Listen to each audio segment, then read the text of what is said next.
The Arctic Convoy PQ-17 sailed through the frigid waters of 1942, 9 merchant vessels and 2 destroyers carrying vital supplies to the Soviet Union.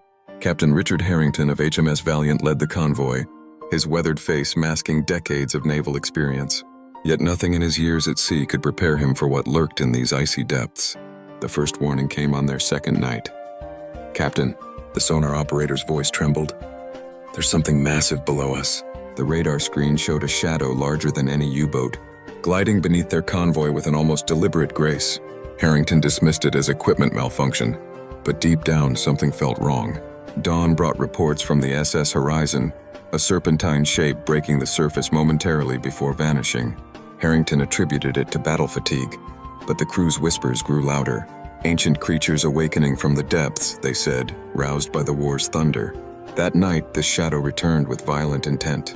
The SS Aurora reported strange vibrations, deep, otherworldly hums resonating through their hull. Seconds later, something struck the ship with devastating force. The Aurora's hull split open like paper, and desperate screams echoed across the water as her crew abandoned ship. Depth charges illuminated the darkness, but the shadow had already disappeared. Hours later, the SS Nightfall met a similar fate, dragged under by an unseen force. The convoy, now reduced to 6 ships, drew closer together. Multiple sonar contacts suggested they weren't dealing with a lone predator. The Arctic night seemed alive with movement beneath the waves. In a narrow channel between towering icebergs, they finally saw it. The creature rose from the water, its armored scales gleaming in the moonlight, yellow eyes burning with ancient malevolence. Rows of jagged teeth lined its massive jaws, and its roar shook the very air. The destroyer's shells bounced harmlessly off its hide before it smashed the SS Horizon in half with one sweep of its monolithic tail. Harrington knew they couldn't outrun it. He ordered the destroyers to form a defensive ring around the remaining cargo ships. As dawn approached, the beast launched its final assault, surging from the depths like a nightmare made real. The destroyers unleashed everything they had: depth charges, torpedoes, and gunfire, turning the sea into chaos.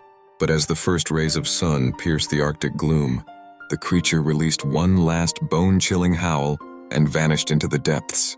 The convoy limped into port, 3 ships lost to what official reports would only describe as enemy action. Naval intelligence dismissed Harrington's account, attributing it to stress and combat fatigue.